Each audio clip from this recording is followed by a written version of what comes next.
following program is rated TV MAL. It contains strong language and is intended only for mature audiences.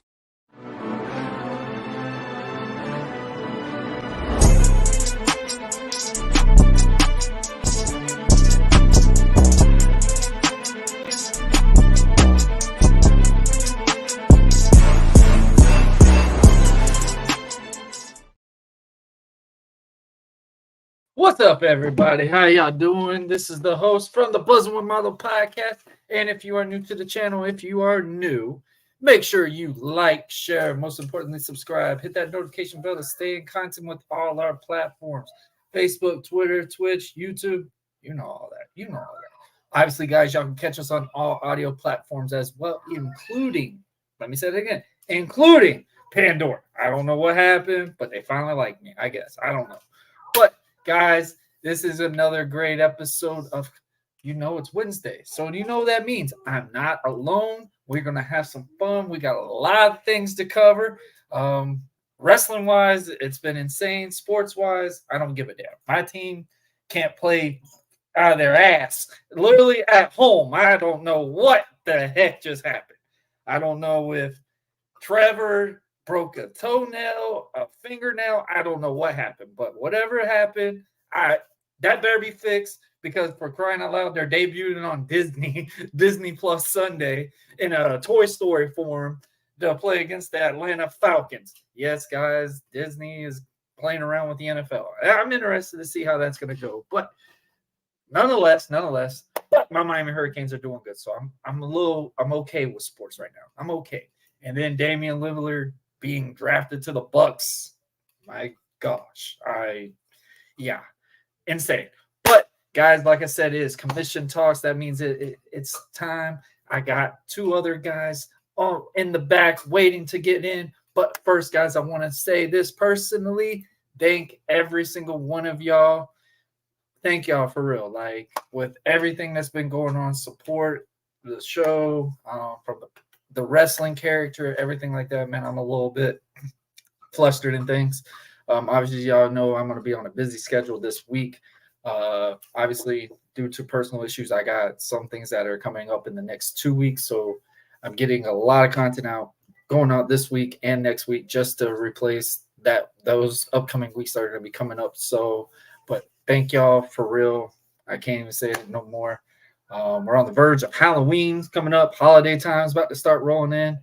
Annabelle's already popping in the screen. Not even in 5 minutes in the screen already. Yep, dance around. But guys, as you know, it's commission talks. But first, guys, I want to thank everybody that supports the podcast by buying our merch. That's what, guys, I'm talking about. Our bonfire shop. That's right, guys. Bonfire/Buzzing with Marlo. You can get your merches. And it's time, and it's winter time now. So, get the hats, the Scully, the beanies, all that. And obviously, you can get you a hoodie, the long sleeves. Ladies, they still got the Razorbacks. I know we sold out last month, literally, on the Razorbacks, just on one color.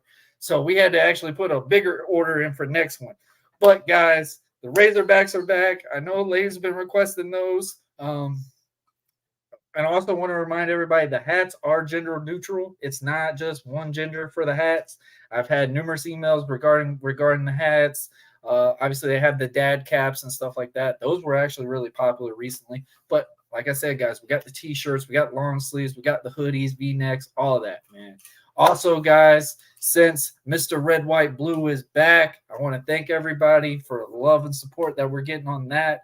I also have American Prodigy T-shirts. Yes, I am not lying. We brought it back. Bonfire/Buzzing with Marlo has you're truly the superhero of wrestling. Red, White, and Blue American Prodigy T-shirts are on there. You could individually DM me to get your shirt, or okay, go. Thank you. All right, daddy life, guys. Or you could obviously buy them on Bonfire, get them shipped to your house, but that's the only dependent. That's why sometimes I tell people, if you're close in my area or whatever, DM me and we can get your shirts there as fast as we can to you. But if you can't, go on the Bonfire shop, get the shipping and handling and stuff like that, and that's how you can get it. But like I said, guys, it may take a little bit longer process. So if you do have that problem, just personally DM me on Facebook, Twitter. My bad, the X. Yeah, I'm still getting used to it being called the X. Obviously on Instagram as well. So you can go on there, message me, let me know what shirt you want, stuff like that, and we'll get it all situated for you. But guys, it's Wednesday. It's going to be some fun. But first, I need to talk to the people that pay the bills. I'm talking about, man, I'm running crazy, running low on injury. I have to rely on, that's right, Dubby. That's right. Dubby energy, man. It's that generous energy. If you are really sensitive to caffeine, if you really do not like, that pre-workout feel that makes you feel like you're about to just run through a wall, I highly recommend these guys right here, man. They have some awesome powders. They have shaker cups. They have all kinds of different things. And plus, guys, if you are a little nervous of buying an actual tub of it, they have samples as well. And you get a free little shaker cup with that purchase as well. So, guys, if you go on, type in a promo code Buzzing Marlowe, you can get, for it, it's a new special. You can get 15% off this week. Only this week, but you can get 15% off if you put Buzzing with Marlowe, or you can put Buzz20. You can get your 10% off. But this week only, if you put Buzzing with Marlowe, you will get 15% off. But, guys, like I said, it's Wednesday. We're going to waste no more time. It is Commission Talks Day. We got a big coverage right now. We got a lot to talk about. We're going to have a lot of fun. Me and Dre, we're still recovering from, that Friday of craziness, the biggest talk SmackDown in a long, long time. But, man, I'm excited. But first, ladies and gentlemen, I want to introduce the man that is rolling on in. Hot Wheels, Lego Save Down, baby. We're going to have a superhero with them. Dre on Wheels, ladies and gentlemen, Mr. 1130 Podcast. I'm talking about it. He's rolling on in. Get ready. Everybody get your hands up because it is Dre on Wheels. What's up, bro? What it do? What it do, my guy? What's going on? I felt like I was getting a little stretch in there, too. I'm like, damn, all right. My shoulder's moving pretty good today. All right. I dig it, man. I'm ready, man. What's good? Hey, man, it's been a lot going on with wrestling. I feel like we got TMZ moments with this thing going on right now, with all the stuff that's going on with it right now. So, man, yeah. How you feel about some of this stuff, bro? Hey, man, I'm excited to talk about it, man. Like it's a whole lot going on in wrestling. Whole lot. A whole lot. All right, guys, the man, the myth, the legend. This my buddy. This my buddy. I call him Shizzy Poo. That's right. I call him Shizzy Poo. Ladies and gentlemen, I got the man, the guy of them all, Mr. Blackheart. You're bugging. Some Shizzy Poo shit. You're bugging big time like that. What up, y'all? Sorry, man. The news broke that Damian Lillard got traded to the Milwaukee Bucks, so that's crazy. The Avengers have made it to the NBA. So I'm just doing whatever you want to say. So yeah, be mindful of that. Folks, we here. Commission Talk. We here again. Check out the T NWO. You already know what time it is. I guess we're that type of steez and stuff like that. But we here. Happy for him being Wednesday. Friday we got a jam-packed weekend for this guy up here, and then for myself, I got a jam-packed weekend myself. So I'm actually looking forward to this. Yeah. So folks, we in here. Follow in. Get your fat asses, skinny asses in them seats. Pretty sure some of y'all are just leaving work. Open some of the comments. You better put us on them goddamn donkeys in your cars. Listen to us as you guys are driving. Yes. You already know what time it is. Shut up, Warren. You sound crazy. All right, man. I was laughing. Hey, no. Look what Maverick just put right here. Change his name to Shizzy Poo. No, we don't need to be changing nothing to nothing. All right. Oh, man. That's going to be the first Commission Talks merch right there. No. The bear. No. See, he done came up with a name for you, though. Like unacceptable. The fake ass American Deadpool above me over here. Oh my God. You can't catch a break with Marvel, right? Can't do it, man. Why? Hey, Dick. Hey, Warren. I'm gonna get you a deal with Disney. You keep it up. From the grade that you caught. I mean, is it still tell Stan Lee from the grade that you're trying to actually take over one of his actual characters. Oh my! Do that for me. Actually, I made that character my dang self, sir. Thank you. And Stanley was alive. Shout out to E. Lucha, man. And Stanley was alive. Let's go, Maverick. Maverick wanted me to tell you something. Your ass will be going to court. Your ass will be going to court over that likeliness. You know that. You know that. I got rights to this thing. I have license and everything. I don't care. We've been through this plenty of times. Listen, you know how many Comic-Cons I've had to have altercations. Marvel got money. Marvel got money, lawyers, and resources. Oh, I've been offering some money. I'm not even going to lie to you. That juggernaut right there. I'll wait. I'm not even going to lie to you. When it's all said and done, I might sell the thing. I'm not even going to lie. I'm just saying. You know, don't get too crazy. I've had some offers, bro. It's kind of crazy. I'm looking at them like, really, just for the mask? They're like, yeah. Listen, hey, listen. If you're trying to take the role of Captain America, man, you gotta go through auditions. You gotta get yourself in shape. All this shit, man. And you cannot play that role. Stop it. This man is in shape. Some shizzy poo shit guy fucking stop dead. You're gonna be Captain Dead Ass America. You better cut it before it start trending and get a hang on. You know what? Hold up. Nah, Dre, one more thing. He's Captain Florida because only he had to do is just change the colors to Florida colors. He's done. Oh man. And because of that, I'm gonna crack myself a beer because of that. Shout out to Corona. Crack over that. Go ahead, bro. Go ahead. Hey yo, man, shut your fake ass Marvel ass up. Oh man, this is awesome. Look down. This is awesome. Just look down. Look down his name. Just look. This is awesome. Hey, don't be mad. He said paint in the name. Oh my gosh. Paint in the name?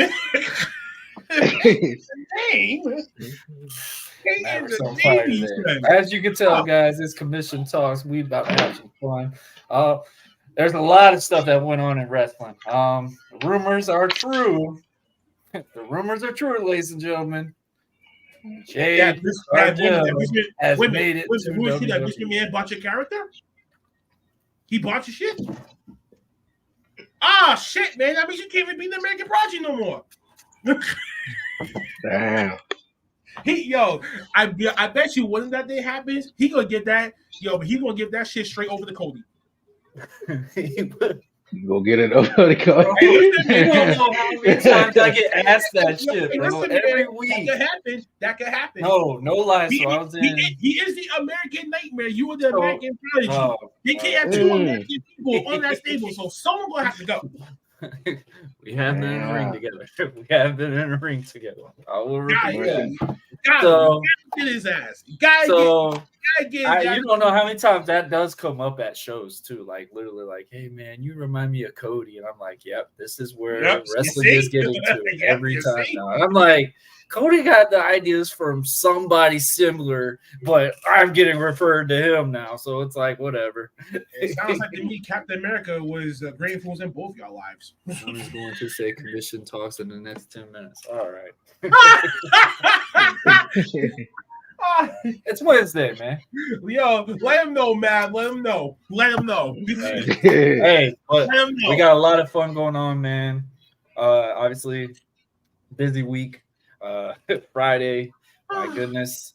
I guess we're going to be media day, I guess. I will be live on every possible thing that we've got on that schedule. But, man, it's time. I'm excited. We've got a lot of things to cover, so I thought we could have some fun this week. I basically contributed to do the whole segment myself to this go-around. So the first one is first topic of the day.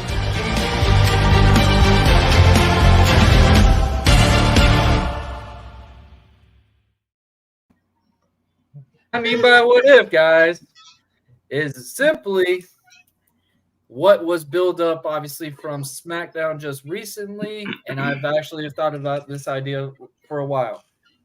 You have, obviously, we're all looking at where's Cody going. Obviously, Cody is going to be chasing Roman again pretty soon. Oh my gosh. All right. But obviously we're all wondering when's Cody going to get that opportunity to go against Roman again. And obviously now the headlines have been going, the hints have been around. Rock has literally hinted this 4 times on a media platform regarding with Kevin Hart, regarding with Pat McAfee, and on 2 other shows as well about WrestleMania being in Philly. If anybody doesn't remember, the last time WrestleMania was in Philly was Rock's first main event against Stone Cold Steve Austin. What? So that's where I leave it out with that. I just leave it with that. So the story is going to be divorced that same day. You know what I mean? So I mean, it's night 1 and night 2. So that's where I leave it with that. It's night 1 and night 2, but we know what, obviously with Rock in the picture now, but the way that things are hinting around, I think Cody's going to be involved with that feud. I don't think it's just going to be Rock and Roman.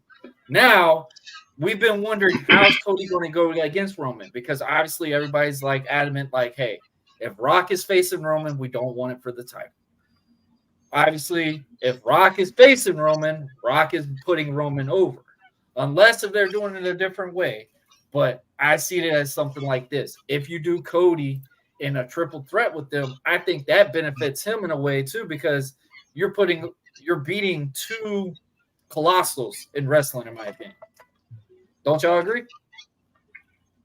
I guess I go. Go ahead. You start, right? The only thing I'm gonna say about you, Warren, when it comes to this whole Cody and Rock thing, imagine if this is a penis and you was actually sucking this thing off. Wow. That's what I think about this topic. It's just your 2 favorite guys is somewhere in the main event picture, and that's why you want to talk about it. So let's just get straight right here, right now. Okay. Lord have mercy. The only reason why Rock is because of the whole saga situation, the whole writer's strike that happened in Hollywood that's about to be over pretty damn soon. So of course you're gonna have your biggest star, wrestler turned movie star, doing promo work as always. You know what I'm saying? 1, 2. Like you said, What's Mr. going on, Brian? Like you said, Mr. Warren, we don't want to see a one-on-one for the title. If anything, you gotta do the same thing like you did with Jey Uso. You do it with The Rock and Roman. Have that whole combo or tribal combat thing, or like whatever like that, right? If you want to go that route with it, save that for night 1, night 2, we can finish championship, or I guess whoever. Or option 3. Like you just said, the triple threat match. You save that for night 2, and then you give night 1, 2, if the Roman is true, and then depending on her progression and shit, Bianca versus Jay. That's money right there. The world heavyweight title to be this night 1 or night 1, night 2, because you're gonna be there for 2 days. People gonna be spending their money going to 2 nights of WrestleMania instead of just 1. You know what I'm saying? Because you might have more people going to night 2 because it just depending on the card. That's going to be the main trouble next year, the card structure and what they're going to do, how many matches are they going to do for one card compared to another, and what they're going to place them at, stuff like that. But those 3 is a triple threat WrestleMania 20 move, right? Right there. Shawn, Triple H, and Chris Benoit. I was going to say this is what they wanted to do with Punk. Roman doesn't have to eat, Roman doesn't have to eat the pen, but The Rock can to build up Cody to being oh my God, Roman couldn't beat The Rock, but Cody did. That's gonna rub Roman the wrong way. He goes away for like a little while, shit like that. He'll come back later, SummerSlam, and then you can start the new storyline with Roman and Cody, and have that be one of your biggest and most probable rivalries that they have in this current WWE. And Rock, he can come back eventually later on, make a couple appearances, and maybe he just might turn heel. You might never know. Know. Yeah. The Rock can come back later on. I could see him turn heel and come back, and Roman is the face. That's money right there too. So Warren, get that. dildo out your ass and out your mouth when it comes to these two guys. Here That's all. That's all I'm going to say about this.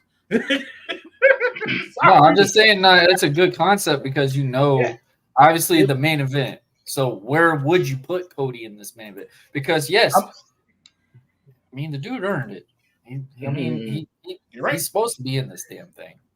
Yeah, my opinion on this whole thing though, with Cody Rhodes, The Rock, and Roman Reigns. Hearing a whole lot about The Rock returning and possibly being at WrestleMania facing Roman Reigns, and obviously with Cody Rhodes saying what he said on SmackDown last week, I think, or Monday Night Raw, whatever it was, that he was only in like the third inning or whatever. So, hinting that he still is going to have another matchup with Roman Reigns. But I said this on my podcast last week, with them coming to Australia and having a real massive event there in February. Now, I understand that the whole Cody Rhodes story would like to be finished at WrestleMania.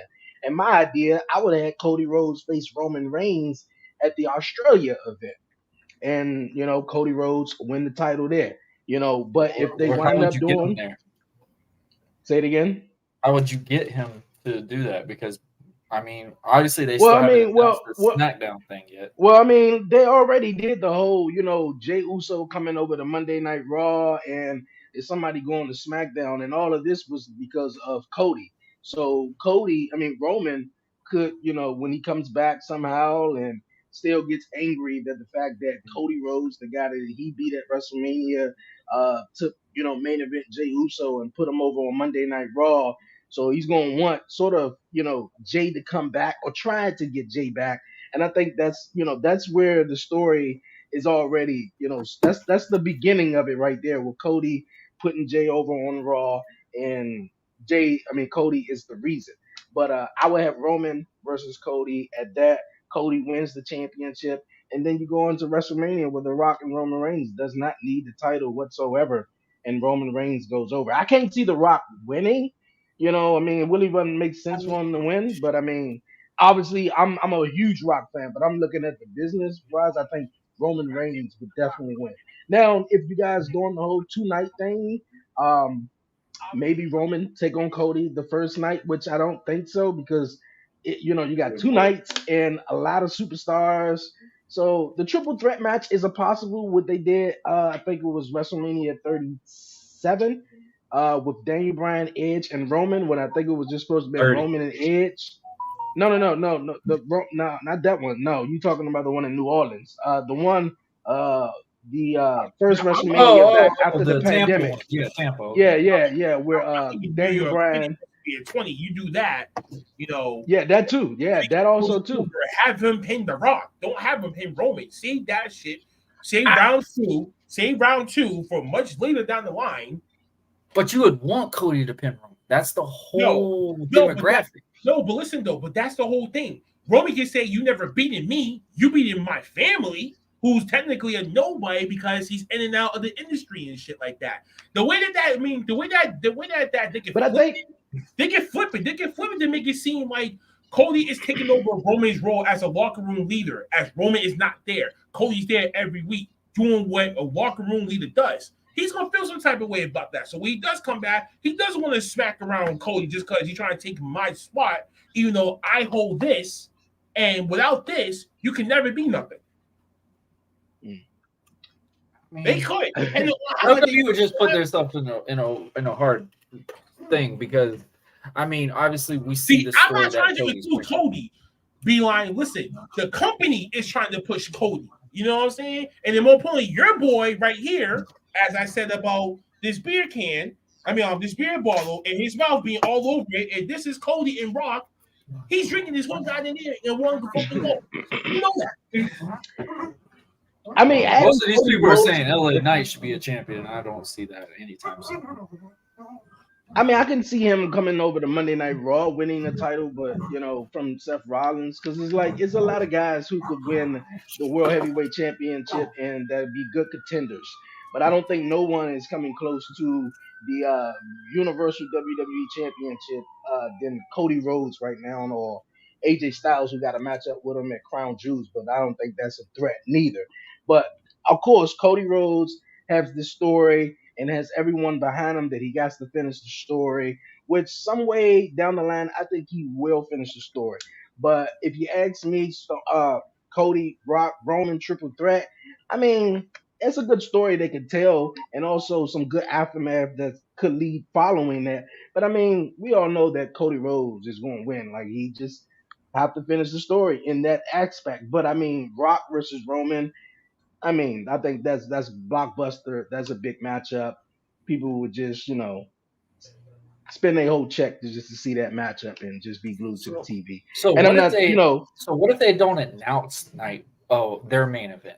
It happens obviously off of night one, but my thing is Roman's gonna have to win night one because well, I mean, obviously the thing that about that, colossal standpoint. the thing about that, I feel like they gotta say a little bit something, sort of like remember Stone Cold, well, Kevin Owens was inviting Stone Cold on the KO show, and everyone was like, "Man, it's not gonna be a matchup," but it turned out to be a matchup. So they're gonna announce something like, okay, maybe The Rock comes out there and challenges, or however it goes. Though they're gonna say something though about it, though, which to have everyone looking forward towards it. Yeah, I mean, I think it would be cool because obviously Rock has done something in the past with Cena. A year, build it up. A whole year, build up Rock, Cena. I mean, interacted back and forth on social media. It built it up. It worked because it was something different, and you saw the main picture out of it. Way I could see this is, even though the way The Rock is doing everything, obviously Rock is hinting that he's wrestling. He's hinted it for a while. It looks like he's going to wrestle. WrestleMania, he's been saying it in Philadelphia, WrestleMania's in Philadelphia, WrestleMania's in Philadelphia, because obviously he's got this on a schedule, on a calendar or something like that. Now, the way that I'm only seeing that this could have been a triple threat because how Brandy is basically on social media saying stuff like this. That's why I feel like this has been a work, because now you're putting yourself into this thing because obviously, yes, Cody hasn't had his rematch against Roman. In the story aspect of watching the match, Cody got cheated, obviously like everybody else did, but in a way, Cody brought Roman to his limit. And if Roman didn't have his group, he would have won. That's what Brandy. I think Brandy is just being. Brandy has just been a wife. Brandy has just been. Brandy is just being a wife right now, trying to show support because when The Rock came back, everyone threw Cody Rhodes to the side. But you see where I'm going with that perspective. Yeah. Everyone. I got you, but everyone threw Cody to his side when The Rock came back on that SmackDown and was like, oh, and also when he said what he said on the Pat McAfee show, everybody was like, oh shit, it's gonna be Rock, Roman, could be that, and everybody forgot about Cody because that was the thing, Cody taking on Roman possibly at WrestleMania 40 in Philly. So I think Brandy saying what she's saying, being a wife, just stepping up for her and just showing her man some support because literally the wrestling fans tore everything up into pieces and came up with their solutions or conclusions or whatever they thought that possibly could happen at WrestleMania. But which is only time will tell. There's 2 nights. I probably would say the match between Roman and Rock. I mean, I think it would probably happen night 1, but the way it happens, Cody has to win the title a little bit earlier. Maybe at Royal Rumble. You can't build that night 1, man. Like Rock versus Roman, you have to. It's already established. You got a long time, but that's what I'm saying. Still, if you have Royal Rumble, Rock causes Roman to lose. Oh no! I see. I'm thinking that you were saying like on the day of night 1, then they start building towards Rock and Roman. I was like, no. Like that's a huge matchup that everyone is expecting. So you would want to. Rock's not getting any younger, so he's got to get in there eventually. Yeah. I don't see him really been around for too long. Why keep doing that, man? Stop it. I mean, who knows? But obviously, that's what we call it. No, women, hold on, man. Beeline actually got a point. What if Cody ain't getting the belt until when he turns to a heel? Hey, that's a good point. That's a really good point. And Roman is going to be flipping his wig. He's going to be throwing his mask. I would think he deserves it, bro, because he's going to be listen, you're going to be going everywhere because you're going to say, why did he wait till when he was a heel? When he came in to WrestleMania, he does it. That's what Stone Cold did to beat The Rock in WrestleMania. So listen. Okay, but listen, Stone Cold became a face when no. Stone Cold won the title the first time when he was a face. Okay, And Rock was a heel. Yes, they waited to when he was red hot, had the most merchandise and shit like that, and opened to put the belt on him. Right? Honestly, Cody's not the top best seller right now. Guess who's the number one person is? Yes, bro. Mr. L.A. Knight. Yeah, you know what I'm saying. So what does that mean to you?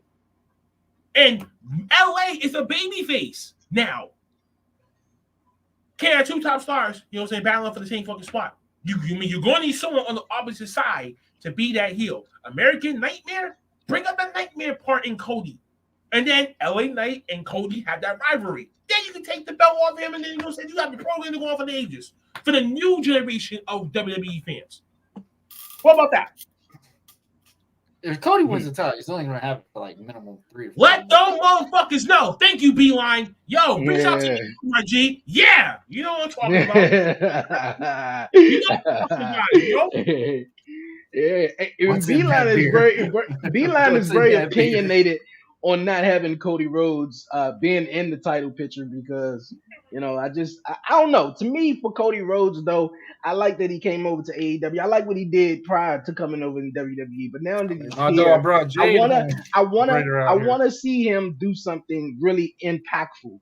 I mean, for the last 4 months, he's worked the program with Brock Lesnar. He came out that on top. He's been working with Dominic, and that been going how it been going. But I want to see Cody do something really, really impactful though. Like, which means, IG, he needs to either do like a 2 out of 3 falls, or he needs to do an Iron Man match with an in-ring performer for the fucking ages to get that star up to where they be like, okay, G, we need to do. Drew's turning heel looks like. Yeah, that should be interesting. Heel coming out a little bit. Wait, but Drew is about to turn into a heel, as we've already seen for the past few weeks. That's what I'm saying. I think they're saving him. They're saving for that heel turn and the heel run and shit like that. When a new champion, with a babyface champion, is rightfully crowned. I mean, yeah, it could be Seth right now, but you're gonna have another person already in the wing waiting. You know what I'm saying? I don't see Drew McIntyre taking the title off. No, wait. But I don't see a heel Drew McIntyre taking the belt off of Seth Rollins right now. No. I believe it or not. You know it sounds weird. Shinsuke might do it. In a last man standing match? I mean, it would be the best way for it get Seth off TV for a little bit. Okay. If their story is his back is broke or something like that, you're going to have to get him off TV eventually. I mean, his back is not broke, but he's been no, his back's not broke. I'm talking about the story. But he has lingering injuries involving his back because of 2 vertebrae that have. I mean, so that's been that hasn't been corrected. So eventually, he's going to need time to go out, to get the surgery that he needs to heal up, so he can be able to come back.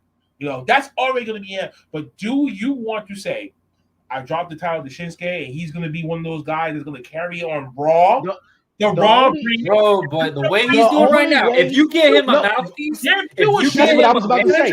That's what I was about to say. Wait, the only viewership that Raw makes is 1.7 to 2.1, 2.2 mil. Now that's minus football. I agree on that. Yeah. That shit is gonna go down because no one wants to see Shinsuke on TV with that title. They'd rather see they'd rather see Seth. Now, depending on the Monday Night Football situation, depending on who plays, that's how that you're going to see more viewers going to Raw and watching that, or they're not going to watch it. Depending on that champion, depending on the storylines. We've been through this. Just like Warren said a little bit, and I said the only way for Shinsuke Nakamura, and he's a great guy, and he won the Rumble. We thought he was going to win the championship against AJ Styles. That didn't happen. I think he just needs a manager. And obviously the backstage segments, he does the backstage segments. What up, Pimp? What up, KB? He does the backstage segments, the vignettes, and I think is much easier for him because he gets to speak in his own language. He needs a dog. Yeah. He need a manager. No. Do y'all remember what's that guy's name? He had the woman with him. I can't remember. I think he was a United States champion for a long time, and he feuded with Cena a lot. Rene Dupree? No. It's a Japanese guy, bro. Japanese guy. and he was a U.S. He had a girl with him. That old ass bullshit from 2004. That motherfucker is long gone. No, but the way that they were presenting that with, if they bring somebody kind of like, racist. Nah, that's racist, bro. Can't do that. Can't do that shit anymore. I'm just saying, like you have somebody that go, okay, that's a translator for that person. That's a mouthpiece for him. The woman barely even spoke. Okay, but I'm saying if you bring something like in that heritage, bring that over to him. Obviously, hey, that person can translate what Shinsuke's saying. Okay, boom. Obviously, we know that both of them speak English. Now, you know what? I think an American, I definitely give it. I think an American mouthpiece manager would definitely do because he had somebody that was to his heritage to speak for him. I know that would definitely make sense though, but I think he already. That means they're gonna have to bring someone in just to do that. Yeah, and I think he already has a hard time. He already has.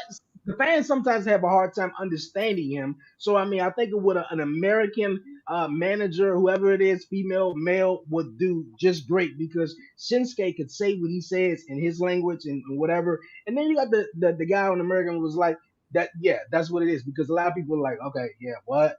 Because that's where I think Shinsuke is getting over a lot with the backstage segments and the vignettes and how really cool they are. Because really, with him in the microphone in the ring, you're like, okay, yeah, he can't really, pull that 10-minute promo unless have you invested in it. So I say a manager, either way, someone Japanese or, but I would say someone who could definitely speak, fluent English to, understand them and then have Shinsuke do his thing when he wants to do it. Mm-hmm. Yeah. They better call New Japan to bring someone the fuck over there that he likes. You know what I'm saying? Do that first. That's a good cross promotion standpoint. What about All Japan? What about DDT? What about Stardom? You forget about them? All of them. I mean, you can pick up one of them, but I'm just saying, like, it's a cross promotion standpoint. New Japan's under contract with certain such of people, so obviously you got to watch where that's location because they got dojis around Tokyo, around Japan. That I know this, bro. I got somebody that's literally in Tokyo right now, or heading to Tokyo right now. Yeah, me too.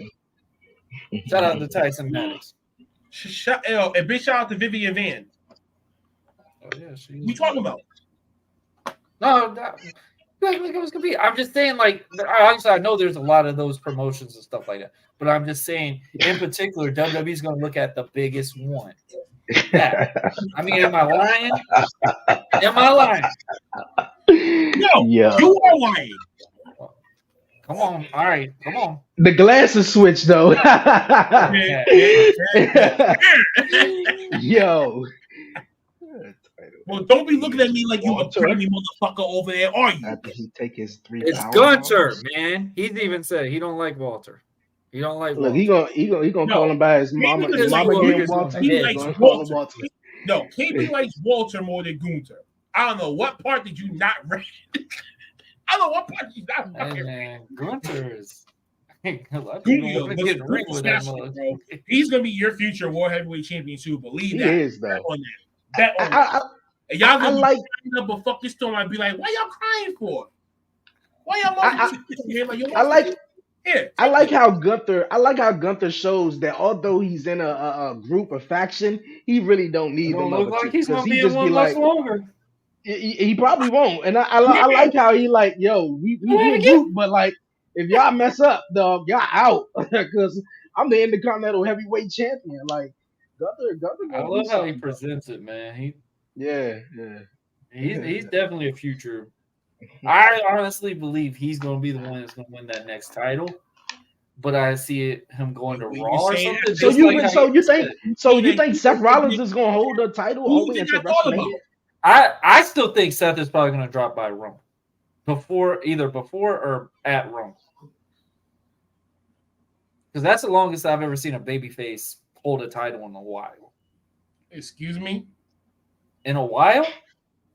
Since Cena? Is it Super Cena? I mean, it has been since Cena. I'm putting back on my sunglasses now. Put your sunglasses on. Shut the fuck up. Just because I really don't see Seth Rollins holding the title all the way until WrestleMania. No, Yeah, I it's say it possible. by Rumble. I say minimum About a Rumble. About a Rumble. Either before So or wait, Rumble. so and Gunther wins it at the Rumble. He's gonna go hold it for like what, 2.5, 3 months? I mean, I don't see him putting. I see don't him see winning. him dropping that title for a while. I would be pissed off at that move. Don't make my man to a transitional fucking champion. That's what I'm saying. No, I Gunther, think he's gonna hold that title damn near a whole year. The same way that you would get pissed if Cody does not win that championship at WrestleMania, I would be pissed if my man turned into a transitional fucking champion. I smacked him to death. Gunther, I don't think Gunther will. Will you agree with Brian on this one? Oh, get that shit to Shinsuke. Get that shit to Shinsuke. I don't know. I mean, like, I get what you guys are look at him hesitate. No, listen, I get what you guys are saying, but I'm still thinking like, yo, Gunther's still back there. He's primed up to be a champion. No one really thinks Shinsuke is really going to carry the ball for Raw all those weeks until when they drop it to someone else. I don't know. I really don't. And then if he becomes champion, I'm telling you, bro, it'll be a different transition. If he becomes champion and the ratings start slumping because of him, what y'all going to tell me then? He's not marketable enough. The U.S. fan base do not want to see that nigga. No, no disrespect. No, actually, no disrespect. I love Shinsuke. But when it comes to the American audience, they want to see their own people. They want to see their own people. And just like you said, Shinsuke is the hardest shit. LA Knight is the hardest shit. Before Shinsuke. What are you talking about? I don't see Shinsuke doing. Didn't you personally say you think LA would win an Intercontinental title first? I don't. No. But listen, you can tell me the difference. I don't see Shinsuke doing media presses like LA Knight is doing right now to this current day. People want to see more LA Knight than Shinsuke. No disrespect. LA Knight's giving me like Orton. I'm just saying. When Orton, it's going to deteriorate quick. That was the biggest payout. Shinsuke is not a payout. LA Knight is a payout. You said LA Knight is going to deteriorate quick. I'm saying if he wins the title, I think it will deteriorate his character. If he wins quickly, it's going to deteriorate. It will if you build him like you did with Stone Cold Steve Austin 97, 98, he's going to get the fuck over. So and I think that's what they're doing with LA Knight though. I think that's what they're doing with LA Knight. They're not going to probably put him in any title picture. Like he just said, he was name dropping people the other day with Seth Rollins, Roman Reigns. He coming after some gold. Just keep doing what he's doing. Hot on the mic, get great responses. Speaking of that, so I just think let's go into our next segment. Obviously, we're speaking of the bloodline. Apparently, an individual we're very fond of is feuding with Jimmy and Solo Sikoa. Obviously, Cena has signed the dotted line, so has that tag team. But the question is it going to be a handicap match or who's John Cena's tag team partner? Even though it seems like the bloodline's going to be facing themselves. I've been hearing some speculations on who it could be. On Friday night on SmackDown, and how the crowd was so hyped up and was chanting Rocky. I was like, dog, he's not coming out 2 weeks in a row. If he do, that would be crazy, but it ain't gonna be Rocky. But if he do accept the challenge, that would be mind blowing. I'm personally hearing that it was going to be LA Knight. LA Knight, or he was the one who was supposed to. Maybe they're returning Randy. That's what I was thinking too. Randy Orton is good too, but that's the PC. That's the PC, guys. Injury. So I would be surprised if he actually came back. Or as you say as the mystery opponent for he has to have a whole different storyline because obviously those two people came in together at OVW. They're both graduate alumni. That'll be the first time they've tagged in a long time. Right. Yeah, I think for the huge surprise factor and for the everyone going nuts, I would pick Randy Orton though. But from what they did a couple of weeks ago and having John Cena be the special guest referee at LA Knight match and LA Knight, John Cena giving LA Knight this, rub, holding his hand up and all that stuff like that. And also LA Knight was supposed to have been the guy that came out, but obviously he had COVID, he had to leave. I'm thinking it's going to be LA Knight. I would love to see Randy Orton. I haven't seen him in a while. And, of course, that crowd the least I was wanting that one. The Rock. I'm not even going to lie. That would be a perfect moment for it because it would not be thought of. But the way that they've been talking about with elimination chamber and stuff like that, I kind of got to get off that moment. I don't think it is going to be The Rock, but the options obviously can be LA Knight, Jey Uso, or Jay. Yeah, I heard about or Cody. But I think Cody's working with the Judgment Day much more for right now. So I don't think they're putting anything else with him right now. But obviously, you know, with Cena, I think it has to be LA Knight. I think it would be the best thing for him, especially, you know, from the storyline that they've had already. Cena raising LA Knight's hand. This could be that startup for LA Knight to really get that star power, to see if he really can do what the fans are wanting out of him. So, I mean, I will say this match right here. I think John Cena is going to be the reason why John and LA Knight loses, and the bloodline and them wins, and then that's where the program between LA Knight and John Cena goes. Actually, hold on. But, no pun intended. You know, like I said, would love to see Randy Orton come back. I can't wait for an RKO on my TV, but you know. Like I said, that would be. Do it now, or would you wait until? I would wait. I will wait because for the Randy Orton thing, we already. Wait. That's too late. Waiting to Survivor Series. Why the fuck? Survivor Series? Almost another. Because we already passed a year and some change already since Randy has been gone. We don't need to wait any more longer. The more longer that you make the man wait, people's gonna start slowly forgetting about him. You don't want to wait. I doubt that. When he pops up, bro, everybody gonna know the hell he is. Listen, right? If he comes out before Survivor Series, they're gonna be pushing him to the moon in Survivor Series. He is the lone survivor expert and shit like that, right? He's gonna be part of that little shindig, whatever like that. So he's gonna need to come back, get his wheels in motion and shit like that first. Give her some of the ring rust. So when that matchup comes, he can go the way that he can go at his normal work rate. That's all that you really need for him. Yeah. Slowly. That's why I'm saying, you know, wait till Survivor Series. Definitely, you know that he's back, and then, like, he'll let you know in the back, like, yo, all right, I'm back to motion. You know, I got my moves back. I'm good. Back to regular schedule programming. He's put on some size again, man. He's not looking crazy. I wish I could say the same thing for you. He's put on some size, bro. He's put on some size. I wish I could say the same thing for you, though.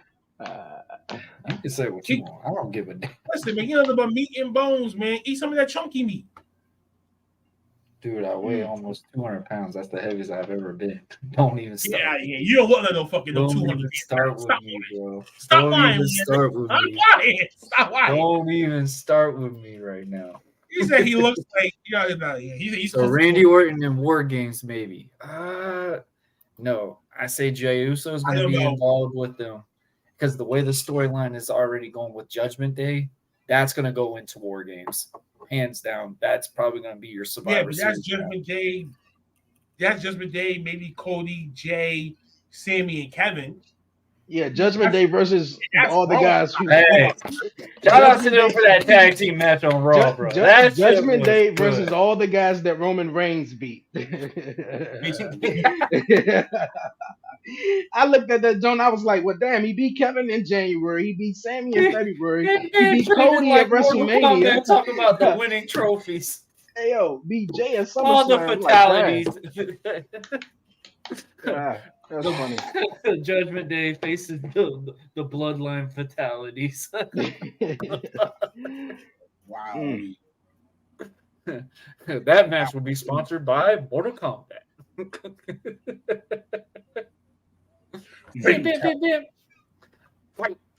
But yeah, I think that would be a pretty cool concept. Obviously, so I think all of us are pretty much agreeing that it's probably LA now. Yeah. There we go. Let me talk to you. Lord help us. Shout out to Uncle Fats. He absolutely hates LA Knight. Oh, listen, man, don't do that. Uncle Fats is slowly getting used to the LA Knight movement, man. He just hates it. He just hates it. No, look what KV just put. Look at versus the World Bad Boy. Sounds about right. Nah. That definitely sounds about right, though. You got Canada. You got the American Nightmare. Got a little bit of everybody up there, man. You got a little bit of all of it right there. That match is gonna be sponsored by Epcot. But obviously, guys, we're gonna take a quick commercial break. Don't go anywhere. We're gonna come back and talk about some goat chat. We're gonna talk about some goats, and y'all see what I mean when we get back. So, guys, just stay tuned. We're gonna be back in a quick commercial break. I want to talk about goat, man. Just go.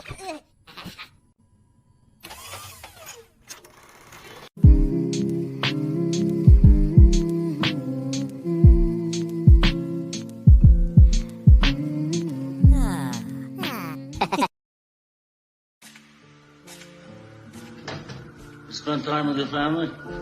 Sure I do. Good.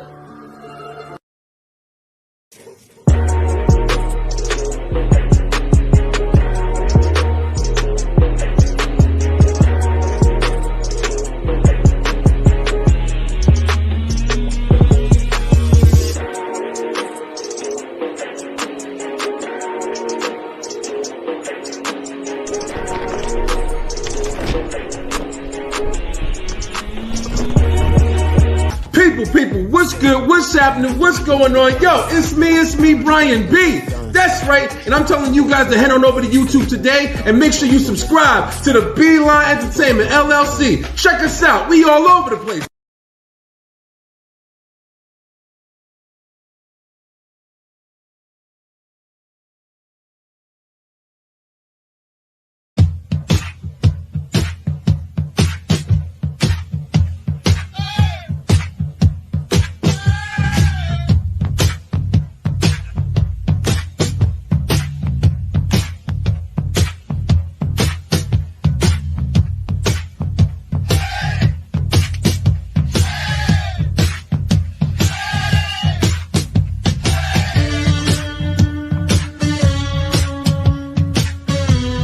Come to your house, who was you sacrificing first? That question they ain't getting in my house. Shit. Come on now. They coming with the fame, the money, the success. Who are you sacrificing first? Which one of your family members got to go? That's a no-go, man. And what you said earlier, you went too far. We'll come on, man. We all get that one cousin. No, we all get that one cousin like, man, this motherfucker ever. Yeah. I'm sitting his ass in the front line first. If they got that, they don't need that. They need to go away. Coming on, and if y'all ask me who I'm sacrificing, I got one damn cousin. He already know who the fuck he is. All right, I'm getting the fuck out of here, man. I'll holler at y'all, and like I always say, God bless you. Peace.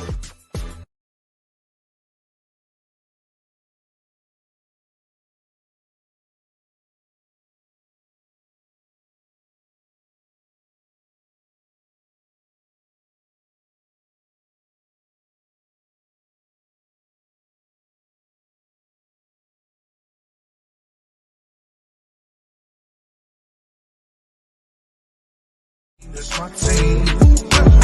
Loyalty over everything. That's my team. That's my team.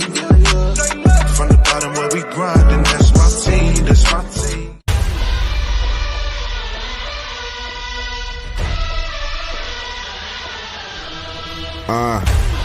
Game on the line in the fourth. Running up and down the court. I kill him, I do it for sport.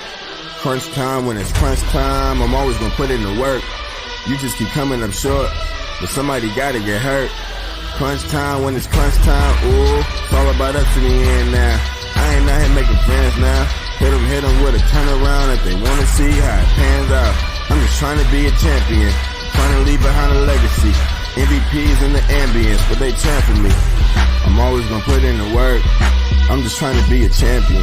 I'm always gonna put in the work. MVPs in the ambience. I'm always gonna put in the work. I'm just trying to be a champion. I'm always gonna put in the work. MVP, but they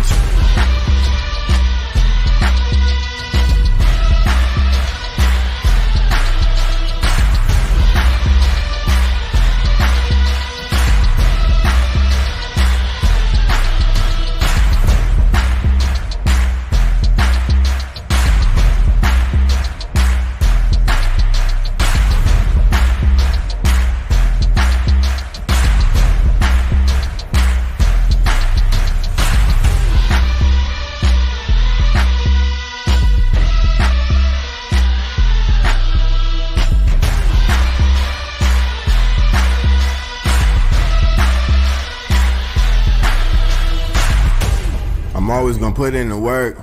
I'm just trying to be a champion.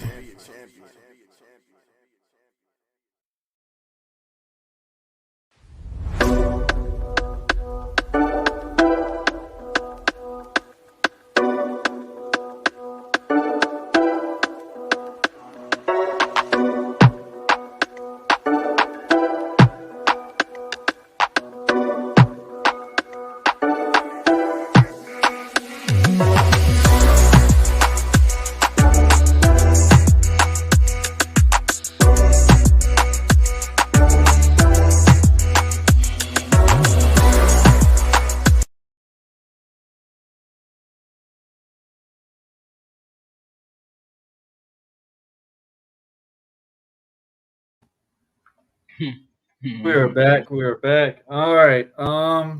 Yeah. And Brian's comment right here. I honestly was going to say that's probably going to be the person that's going to beat Seth is Damian Priest. I think he's going to cash it in on Seth. I don't see him cashing it on Roman. I don't see it. Y'all see Damian Priest cashing in on Roman? I had this third. Yeah. You said yes. On Roman? No, he's going to cash it in on Seth. No, that's what I'm saying. He's saying it's going to cash it in on Roman. B-Line, what drugs are over there, partner? What about? I said this to Brian B last week. The theory of, because I seen it on social media, and what if the briefcase that was traded in that JD McDonough gave to Finn Balor was a sort of a rip-off briefcase, but not necessarily a rip-off one. But Finn Balor Finn Balor actually has the actual real briefcase, which has the contract in it. The old switcheroo. But I can definitely see Priest beating cashing in. So Seth, if that's the case, Seth, not Roman. If that's the case, Damian pins Seth, but the contract's not in the briefcase. And he gets robbed. And they turned on Damian. Yeah. Oh no, he doesn't even, he goes to cash in or somehow where, it's not the real briefcase. And then Finn comes out with the actual briefcase and tells the referee, look in there. He opens up the briefcase with the Senior Money Bank, ain't nothing in there. Finn got the actual briefcase with the actual contract in it. JD and Finn and whoever else, but maybe just them two jumps up Damian Priest, which they ain't big enough to really just do it on their own. That's what I was saying. That wouldn't work. But somehow, some way, I think that story would be great. But if not, Priest would definitely probably cash in on Seth, more likely than Roman. It wouldn't make sense for him to cash it on Roman. No, because I feel like he would lose. He would lose. We're talking about who can carry a brand as a champion. Damian cannot carry SmackDown. Why? What would that do for Priest? Unless he was going to go off on his own and do it then. He can't do it right now where he is part of that whole Judgment Day thing, and they're going to go after a face. They're not going to go after a Roman that is part-time that's only going to be on every 2 to 3 weeks. That defeats the fucking purpose. Just go after Seth at Fastlane after he wins, which he's going to get worn down, fucking exhausted. That'd be another way for you to take the belt off of Seth. Damian comes out, the whole Judgment Day comes out, beat his ass. Easy work. And that's excuse to drop the belt to Priest. Do like what they do with Randy with Evolution. Turn on him. Get the backstory that he needs, and then come back later. I said this. I still don't think Finn Balor is all that cool with Damian Priest now. Like they cool because they got the tag team titles. Nah, see, but that's gonna be but that's where JD comes in. Yeah, I know exactly. He into the whole fold. Well, I mean, they told that story already because Damian's pissed off that JD got him hurt. If Priest goes down to cash in, and obviously the Judgment Day. But Priest can easily say, you know what? If you're gonna pay JD over us, then I'm out. Yeah, he can easily say that too. But if you go down there, they're gonna go off and do their own separate thing anyway. They are the highest ticket in that group, not these other two. Yeah, you're right. You're right. But if Priest goes down and cashes in, and Judgment Day, and Judgment Day, along with Finn Balor and Dominic, and along with JD McDonough, if they come down as well and beat up Seth, I don't think Finn is going to allow it. Finn makes a new Judgment Day. Rhea, Dawn, they gone. They're going to do their own shit. New Judgment Day. You heard me, motherfucker. So you're going to do a Judgment Day 2.0? No, this is already 2.0, you moron. This is about to be 3.0. You guys heard what yeah, you're right. I totally forgot about that. If Priest cashes in, bro, like, don't do that. If Priest cashes in and the rest of Judgment Day comes down, I don't think Finn Balor will allow Priest to cash his in because he like, wait a minute, you're not about to be to screw keep over the door open now. Have a right go at off the back. Say that again. So Finn comes out, screws Damian. He doesn't win the championship and wastes his briefcase. These two go at it. That's what I'm saying. I feel like that's what will happen. I'm saying this, right? I would agree with you on that, but I'd rather wait for that to happen after Priest has the title for maybe a few weeks, couple of months, couple of title defenses. Gain his trust. Gain his trust completely. Yes. You have events, you start seeing the real friction happen, and then by Royal Rumble time, it's already done. Okay. The way that will work, JD's got to be the reason why Priest wins the belt. And then for Survivor Series to Royal Rumble. I get you. I get you. You guys got great points though. The only thing I say, because Finn Balor and Priest just haven't been on the same page when Priest won Money in the Bank, and Finn Balor was like, "Oh, wait Priest's a minute, cash-in's got to mean something, because obviously the last one was for the United States title, so it's got to mean something. Obviously, Priest holding this belt, this briefcase, we know he's going to eventually win. There is no way they're not going to have this man not win. I mean, the stuff that he's doing right now with Judgment Day. What if they evolution? The Damian Priest? That's what I'm thinking. They could do as well. Title. But how are you going to get Rhea to turn? If that happens, Priest needs to leave and go off. Yeah, obviously, yeah. They evolution. He's out. That's it. Because he will be the first Puerto Rican, modern day champion that they had since Pedro, since Pedro Morales. Yeah, you know what I'm saying? Like back in the day. That is the last time they've had one. Yeah. So why else would you want to face Damian as a world champion for one brand? That's money that's going to bring some of the Latina base coming to these wrestling shows to see. And they going back? And they going back to Puerto Rico next year? Yeah, that's what I'm just saying. They're going back there next year. Y'all they gotta think about the long term of why they doing all this. Yeah. That's my biggest thing with the merger standpoint. I want to make sure they know the longevity span of a story. Right. Yeah. They're supposed to be coming back to Puerto Rico next year. So Rico all over the place, bro. Rico, I mean, look at Rico. Puerto Rico. Rico. We might just get him Puerto Rico. He said Puerto Rico.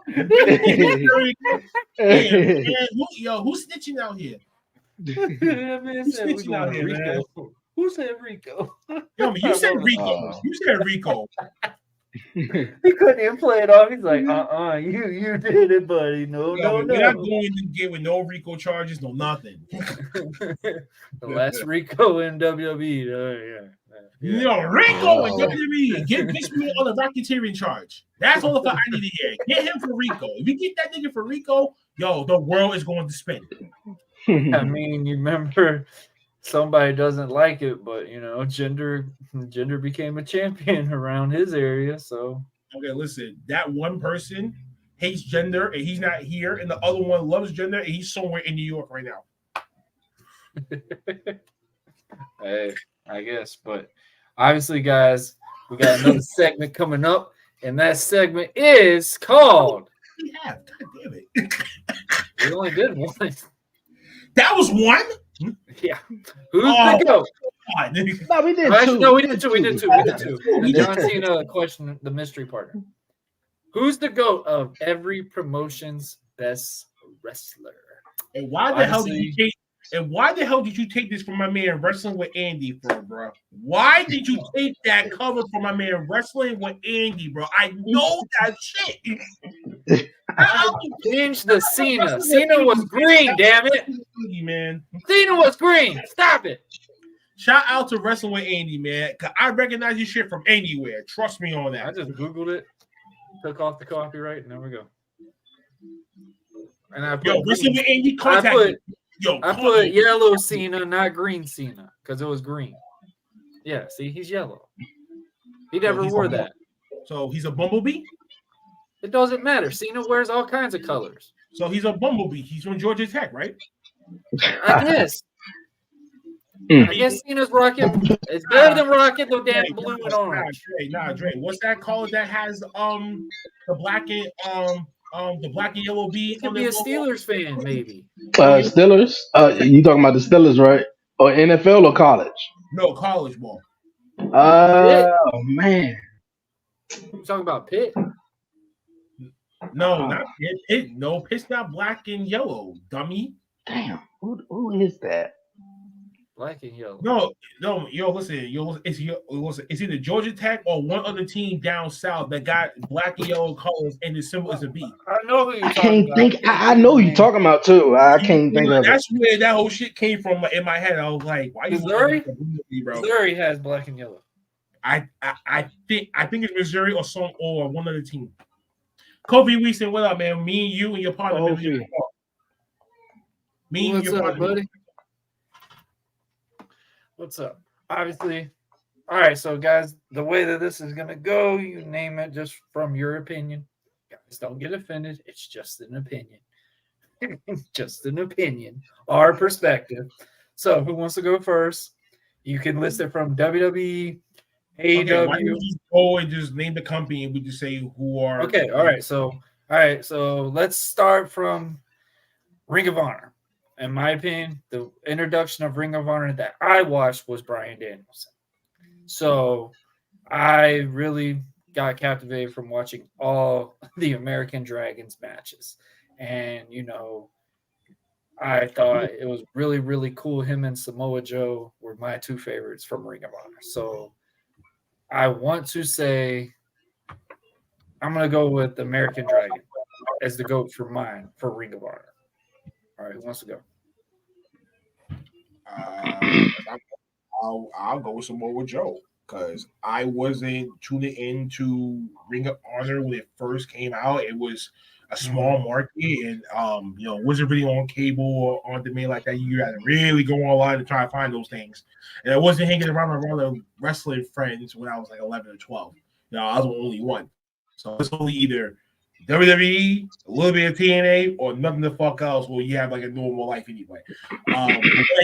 Tune into some of the older ones when I got like a little bit older and shit like that. It was definitely Samoa Joe for me because he stood out as this big, chunky, and for me, I was very image conscious about my weight and size and everything like that. So when he kind of came out, it didn't need no muscle, just himself, shorts, knee pad, chop shit pads, anything like that, and just the way that he moved for a big guy, that surprised me, because you always get this thing with that big guy that's gonna be running slow. You should only do certain things. You can't do this, you can't do that. You already stifled him when he came in, when he done those crazy ass moves and shit, and that's with me getting off the WWE trying to look for something else to watch, and he kind of brought me into him. And then we went over to TNA. I started watching TNA because of Samoa Joe. I did not know that AJ Styles was also a Ring of Honor too. I wish I was around to watch that, but it was Samoa Joe that caught my interest first. So honestly, in my eyes, he's my greatest of all time when it comes to Ring of Honor. He wasn't in Ring of Honor for a while. I think, but just from my eyes, the way how I watched him compared to how I watched other big guys, like big flat guys in the past, he changed the narrative for me. That made me with Cena and myself. You know what I'm saying? So now I'm not like just powerhouse. I like to move. I like to have like a little balance and speed and endurance to my cardio and shit. Otherwise, your sex life sucks. And y'all know that, and y'all know that big guy. You gotta change it up sometimes. You gotta. Yeah, man. Yo, man, some girls like big guys. So, we gotta perform out. Period. Go ahead, Dre. Well, I'm coming from left field from here. I got into Ring of Honor real late, real late. And I can't just pick one superstar, so I'm gonna have to say this tag team because when I got into Ring of Honor, every chance that I had or got to watch Ring of Honor, they were on them. And I was talking about the Briscoe brothers. The Briscoe brothers was like a dominant tag team that even I wanted to see them in WWE or else places at that time, but they were just doing their thing in Ring of Honor, and so I got to say the Briscoes. The Briscoes are one of my favorite Ring of Honor guys. Man. Shout out to all the other Ring of Honors and Joe Danielson, but I came in a little late though, so I think when I came in, I think Jay Lethal was a champion of Ring of Honor. You gotta be 2010, 2011. Yes. So yeah, so you tuned in later than you tuned in later. Yeah. Hey, Kofi agrees with you on that, Dre. Yeah, no, definitely appreciate it. Definitely. I mean, I wasn't a big tag team fan for a long time. So like like how Shizz was just talking about with Samoa Joe, for a business standpoint, WWE's only gave you that presentation that you had to be like a bodybuilder or something to be a wrestler.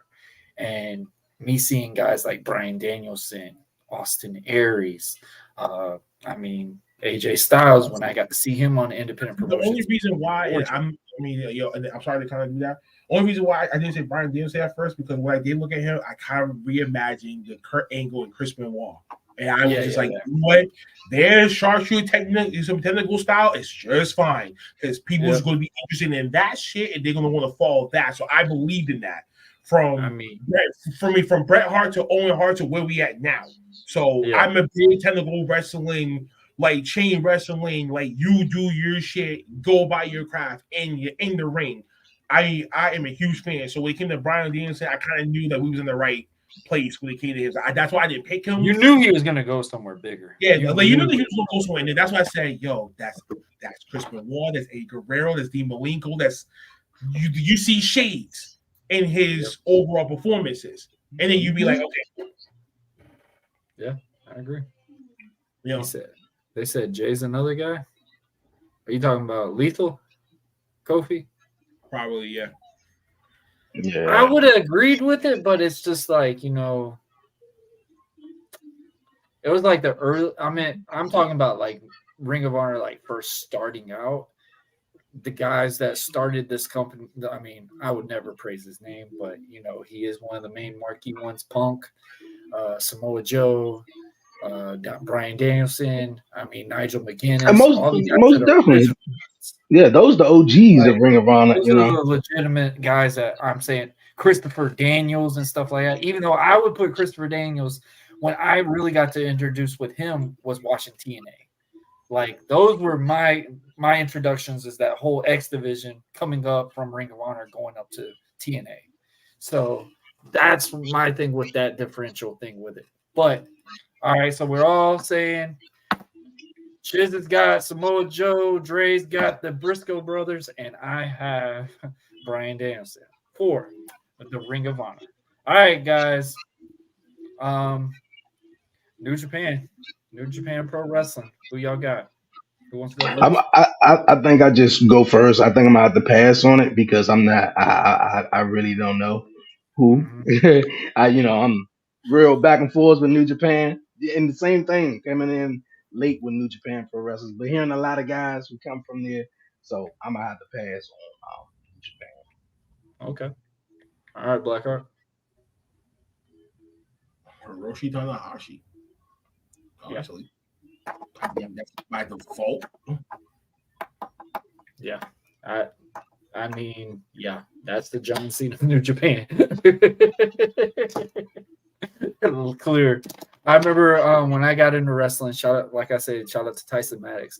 He introduced me, watching him repetitively and stuff like that. And I was watching a lot of his move sets and stuff like that. And it was just like, it was really super heroish look, and it showed a presentation of New Japan that I like.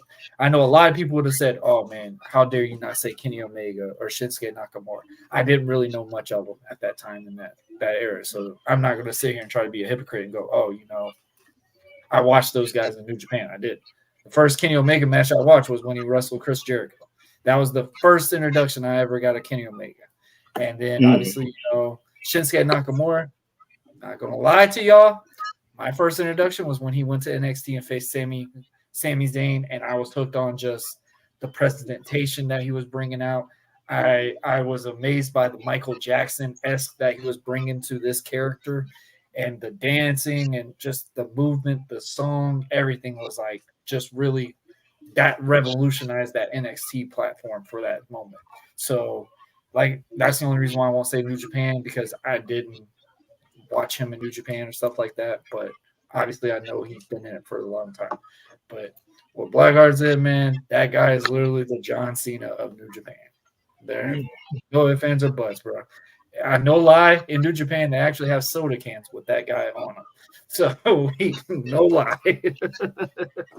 All right, so we all said New Japan. So let's talk about NWA. Who wants to go? Wait, hold on. Who we talking about? What company? NWA. Well, I guess to say, Ric Flair, I guess, right? Ric Flair.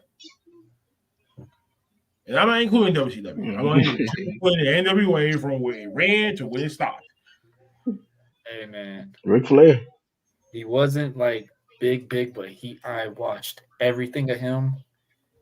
When I got into wrestling, I got to say Tim Horner. Tim Horner's moveset, everything I loved. Everything about it. I watched him from the NWA. I watched all his NWA matches because Smoky Mountain, all them, their matches were like a minute. But when you watch his NWA matches, was like he got to go a full program.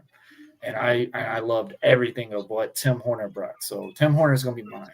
That's gonna be my probably crazy wild card one, but Tim Horner is what made the American Prodigy's moveset, in my opinion, because I loved everything that this dude brought, everything that he brought in there. And it was like a mixture of the Von Erichs and Tim Horner, and that's what you got with my character. So I will always say Tim Horner was one of my absolute favorites when it came to the NWA. So y'all are both saying Ric Flair? Woo! There we go. All right. I wasn't a big fan of it, but you know what? ECW. What y'all got? I'm going to go with Taz.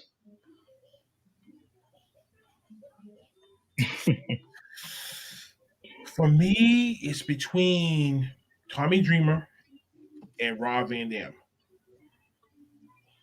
I really want to say Tommy Dreamer because he came in as his generic character, no love, no support. When Paul Heyman came in, transformed this shit around, and made him to the Tommy Dreamer as we remember him. Thank you for joining, man. That Paul Heyman had, he would know what he was doing when it comes to characters and stuff, and boom.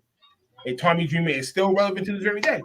It's still active to this very fucking day. So, Tommy Dreamer. Ain't he the digital media champion right now in Impact?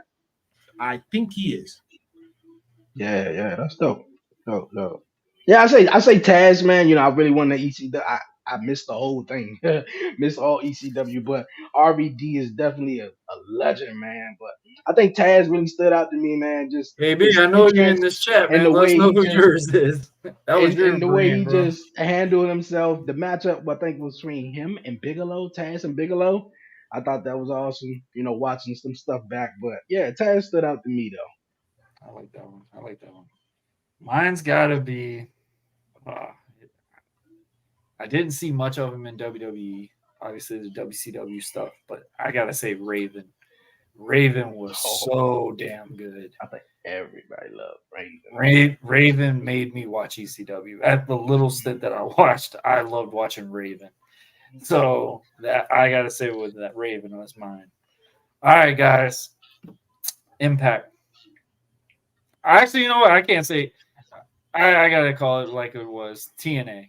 TNA is the era that I watched most of it. TNA, come on, can we just see TNA / Impact? We just have two. I thought it was literally the same thing. One from TNA and one from Impact, I guess. Like since they're all. Did they get bought by a different company on that? Is that why it was with the name? I'm gonna go AJ Styles. What up, Jason? AJ Styles. That's how I really found out about AJ Styles, watching him in TNA and stuff, or Impact Wrestling. He stood out for me, and I think he was a big name that everybody wanted him to come to WWE, but I think he took a long time, coming. Well, he did extra work a lot for WWE. Yeah, he did. There's some other guys though I cannot think off the top of my head, but AJ Styles was one of them when I think about TNA or Impact. My biggest thing is if you put AJ Styles in, you got to talk about Kazarian, Daniels, and Samoa Joe at all in the one, because they all came up around that same time, and like their matches, my goodness, bro, like the X Division matches. Oh yeah. Never seen matches like that ever before. Seeing the X, the title on it. I mean, I think that's one of my favorite matches in Impact. I like that. Actually, no, that triple threat match with Christopher Daniels, Samoa Joe, and AJ Styles was the one that kind of draw me into it. If I'm gonna go with the TNA side, then definitely I really want to say AJ Styles. Impact, we go to the later years and shit like that, and like whatever.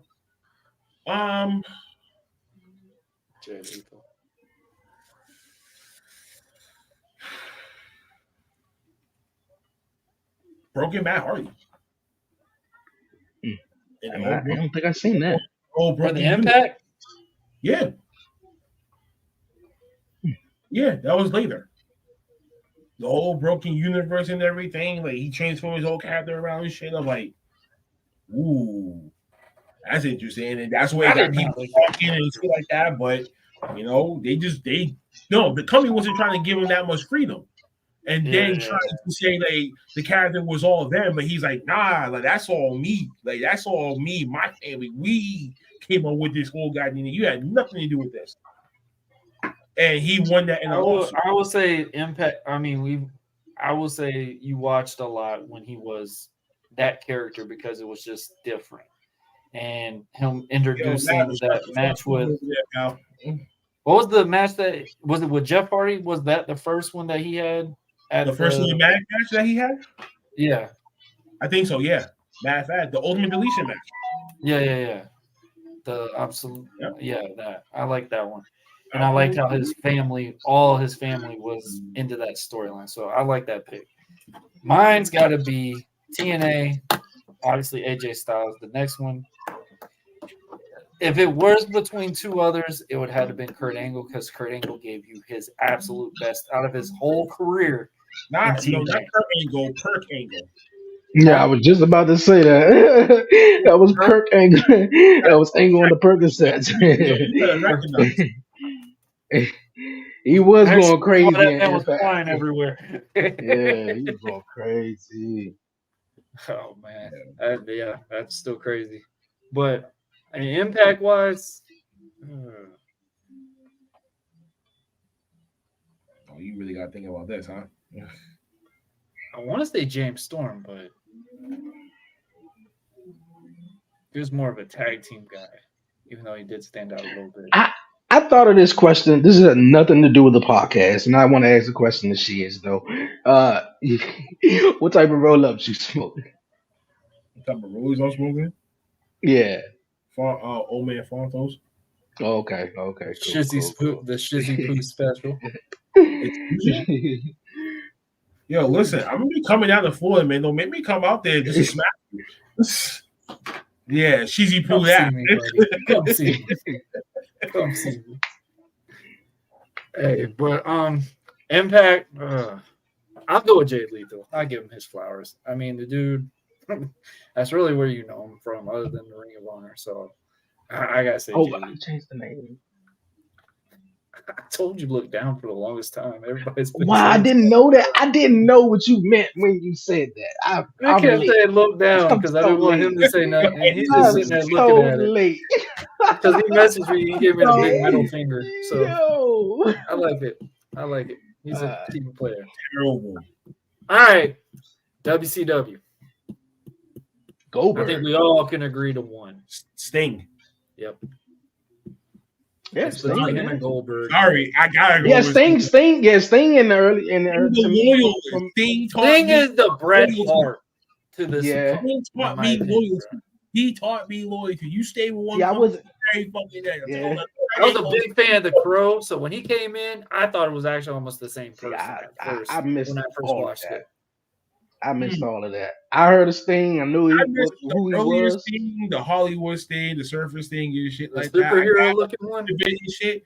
But when he turned into the Crow, the slowly turned into the Crow, that was my era, the 96, 97, 98. You had Undertaker-esque vibes when you came to Sting. Shout out to my Undertaker tap. Man, I ain't even watched WCW. And you already know some old clips. When it comes to WWE, it's all right there. So I'm just putting my shit out there early. Undertaker. How long did that take? Questions asked. Huh? How long did that take to get done? 2 hours. It's not bad. That's not long. That bad at all, really. 2 hours. The color one's probably the pain in the ass, so. No. Nah. Yeah. That's pretty cool. So Yeah. we're all saying Sting. It is. I ain't gonna lie. All right, guys. Even though this is still very new, MLW. I'm pretty sure we already know. Jacob fucking Fatu. Are you fucking kidding me? No, that man is a savage. Yep. Savage. A big shout out to big shout out to the Boom Fight Club, man. They killing it over there. Shout out to Ass King. Shout out to Jay Bougie, man. Especially you, Jay Bougie. Congratulations, man.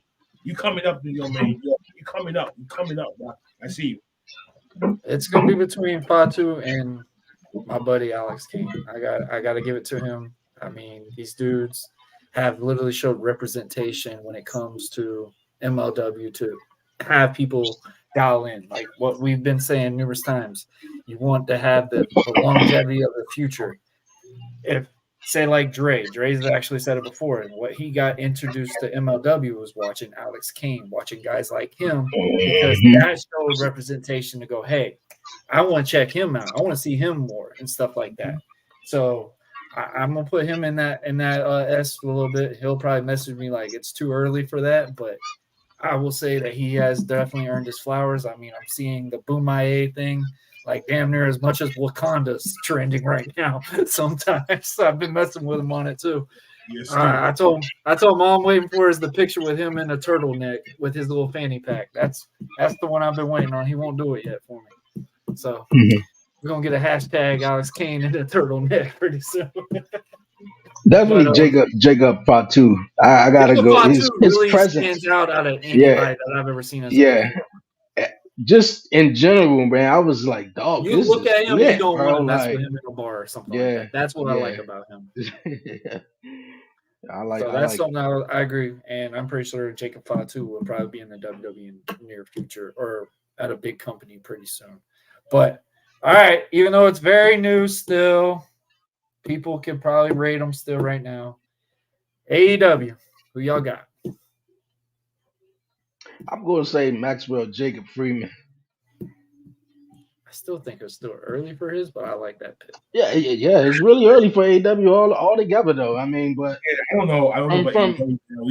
The way that I look at it is Dre. But who made you want to watch AEW when they got onto that? The first thing I saw of AEW was Double or Nothing. And I was like, it was a couple of stuff. I remember a guy who didn't have no legs. I think he was in a battle royal, and I was like, what the hell is this? And it was a couple of people that stood out to me. But I think MJF promo, I was like, oh shit, like who is this cat right here though? And then he just kept coming back and just the promos.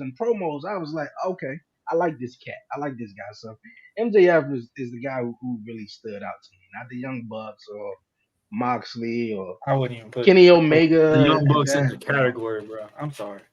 I'm just not a fan of them.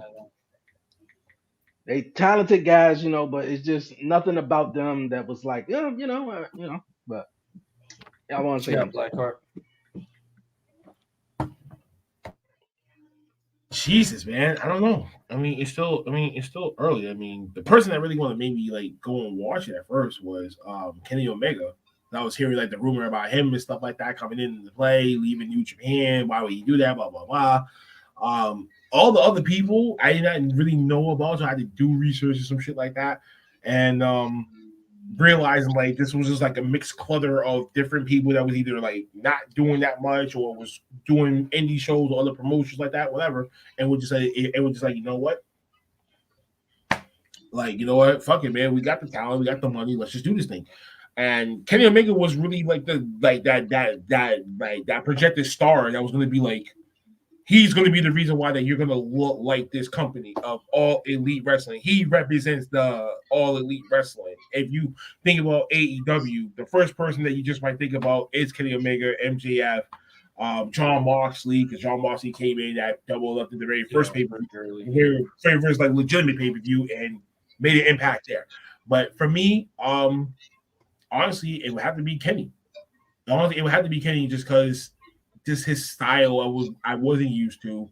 Didn't see that too often until, you see like the Seth Rollins and shit like that come into play, AJ Styles, and he's like, okay, he's one of those guys. Mm-hmm. Like, what made me interested in him was the him and Moxley match. I said, okay, I can go along with him. I mean, he knows what the hell he's doing, but mine's the other shit that he done. Keep that shit over there. When it comes to AEW, you bring that different persona here, but the same, I would say the way that brings him into that conversation is the title run that he had. He's probably the true legitimate AEW champion title run that we've seen. Granted, Lord have mercy, you bringing the whole milk jug? Yeah. Look at this. She brought the whole jug of milk. Oh my goodness. All right, so actually, but like the first true legitimate champion of AEW, I guess we can all take a glass of milk.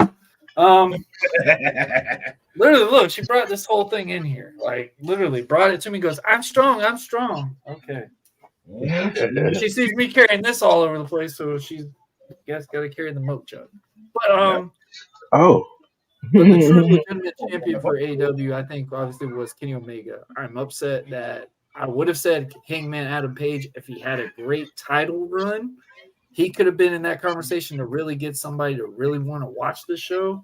But the person that made me want to watch the show is simply a guy that literally is still at the top of his game at the age that he is in. He made an announcement coming in Jacksonville, Florida. I gotta say, Chris Jericho. Chris Jericho had this company on his back. Okay, go put the jug of milk up. Yep. Hey. No. But I gotta say, it's gotta be Chris Jericho. Chris Jericho's the main reason why I even watched it. Okay. I mean, Chris Jericho's the main reason why I watched him face Omega. Chris Jericho, the main reason why I found a reason to watch so much other wrestling because I was so entertained by watching Jericho, wrestling all these other different areas and stuff. So when he did say, like, when he got that feud with Kenny Omega and then wrestled Naito and stuff like that, I never really cared to watch these guys, but I watched Chris Jericho do it because Chris Jericho always brought a different persona every promotion that he went to. Not a fan of the Painmaker. Didn't care for the Kiss look for a little bit. I didn't really care for that. But it was something that he always wanted to bring something new to the table, and it worked for him. So I got to say Chris Jericho because, honestly, if Jericho didn't go to that company, I don't believe it would have been as big star stream as it was. Sure. You're right. Even as big as Cody was not the big draw as much when you got Chris Jericho to sign that dotted line.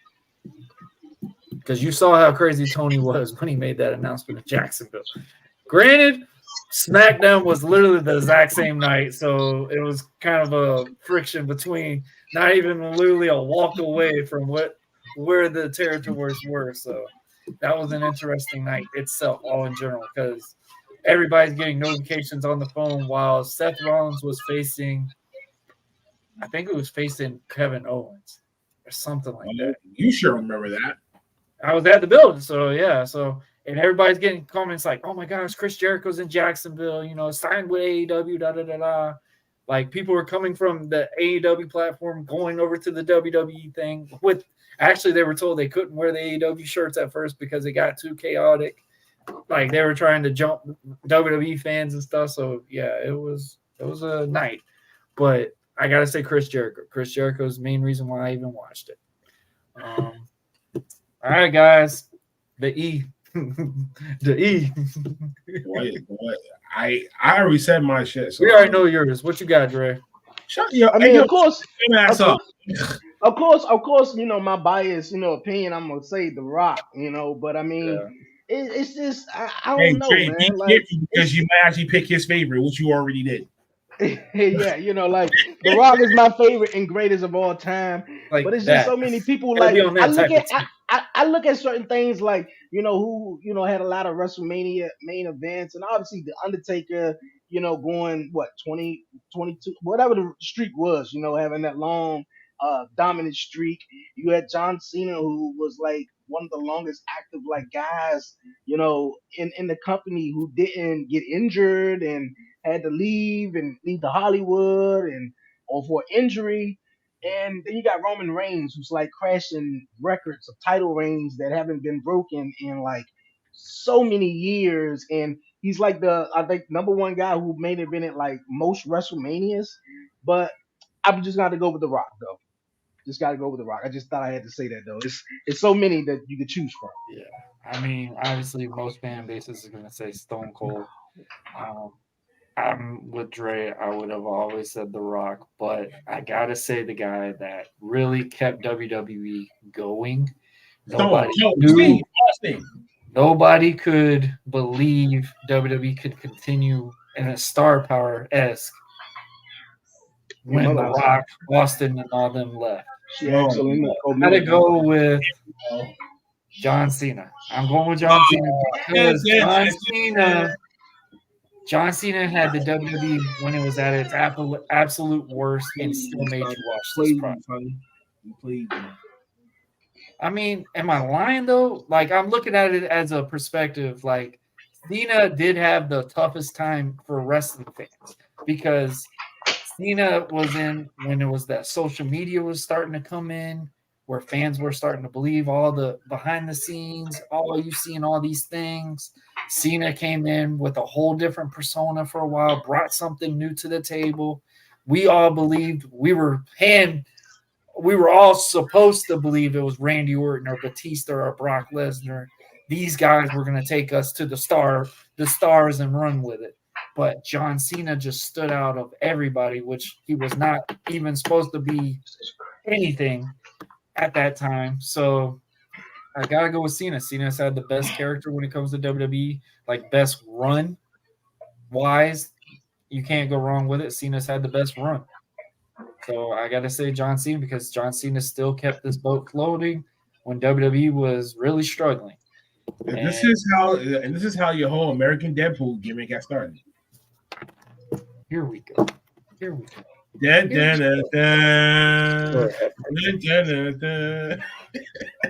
Oh Lord. But no, the biggest thing is, you know, for the stuff that he's helped, you know, with kids, stuff like that is what a true person that I look at. And that's where you got all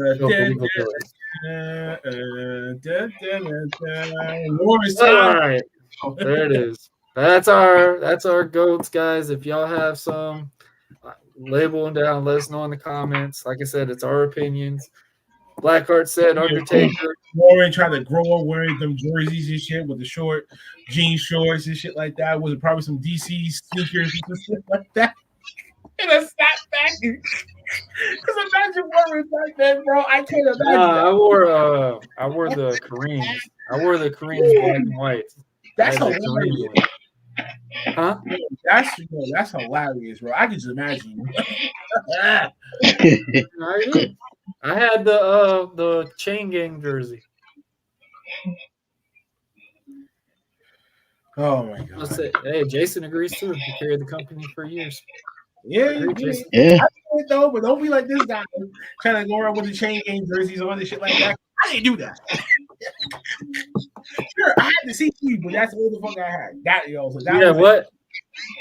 The only I had. Was I the could CD. see you jamming out of that CD too, with the shades on and everything. My time is now. I was giving the Eminem. I was giving the Cameron. I was giving the Jay-Z around that time period anyway. So. See, like that's how I really got used to like listening to like rock music and then even hip hop at the time. It's like, you know, when you watch the wrestling promo build-up videos, that's what made me want to listen to a lot of the songs and stuff. That's my introduction to a lot of music that I was like, man, that's cool stuff like that. I mean, that's the main reason why I bought so many of the CDs at the time. It was like, oh, I heard this on Survivor Series or such and such like that. That's what got me to want to listen to music. Go put that jug up. Jesus. Gosh, have mercy. But as y'all know, guys, that is our GOATs. This has been interesting, chat. We got LA Knight possibly going to be Cena's tag team partner. Who knows? I actually like Randy being the option just because it'd be something cool. Roman needs somebody to dance with eventually. Why not Randy? It definitely ain't no American Prodigy. That's for damn sure. What would your gimmick be? What would your character be? What, my character? Yeah, what would your character be? Wrestling? Come on now. I know you drew something up in your past. You probably had something already. You probably were like some different type of character. Like, what would you have been? No, I'm just Kobe Kingston, but just be myself. Pretty damn much. I'd be that fucking sarcastic asshole that you're gonna want to hate me, but you're gonna love my work. Okay. Very That's well. Simplicity is gonna get me far. What would your character be, George? Nah, I'm gonna be. Say it again.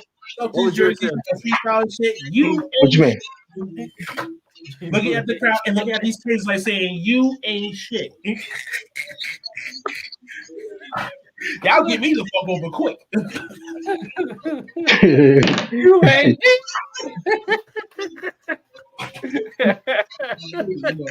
Hey, kid, 1 pound, fuck out of here, little nigga. What you got, Dre? I missed the question.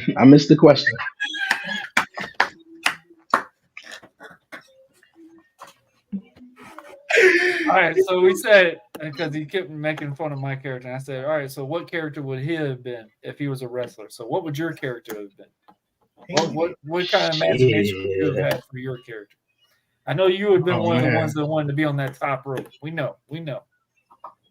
Yeah, but I'm gonna be realistic and just be, just have all fun and games with it. I guess I'll be that manager in a wheelchair, and if you need me to run over their feet, that's exactly when the referee turn they back, oh, I got him and everything. Yeah, so come on, man. Run over his man. Yo, man, what? People's toes and shit, just like. What would your name be? What would your character name be, Dre? I don't know. Probably Wills. Wills? Yeah, Wills. Okay. Just straight up Wills. Come in. D Wills. Who downstairs? D Wills. He is D Wills. Yeah, the Wills, like D Wills or Wills or something like that. But it is the beginning of your name anyway, DeAndre. So yeah, there you go. There you What'd go. your finisher be?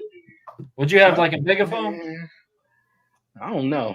I ain't even think that. I don't know what my finisher would be. Nah. What would your finisher be? Yo, built-in microphone here. He would need like a built-in microphone. Wait, hold on, wait. And just only he. Hey, no, you'll have those ones like how NSYNC and them have like the little headphone one and just sit there talking through the whole thing. Don't you say nothing about my client. I will. You better watch it now. Which way to go? Gee, there goes these wheels again. D Wills just ran over his foot. Damn it, he's going down that ramp again. By God Almighty, if he don't slow down. Our speed. Who needs that cannonball? These Wills just ran his ass over. Good God. And it'll be a Blackheart's match. You ain't shit. No, wait a There minute. you No, wait a minute, right? Dre's at the top of the ring with someone else, and then he just ran off the stage.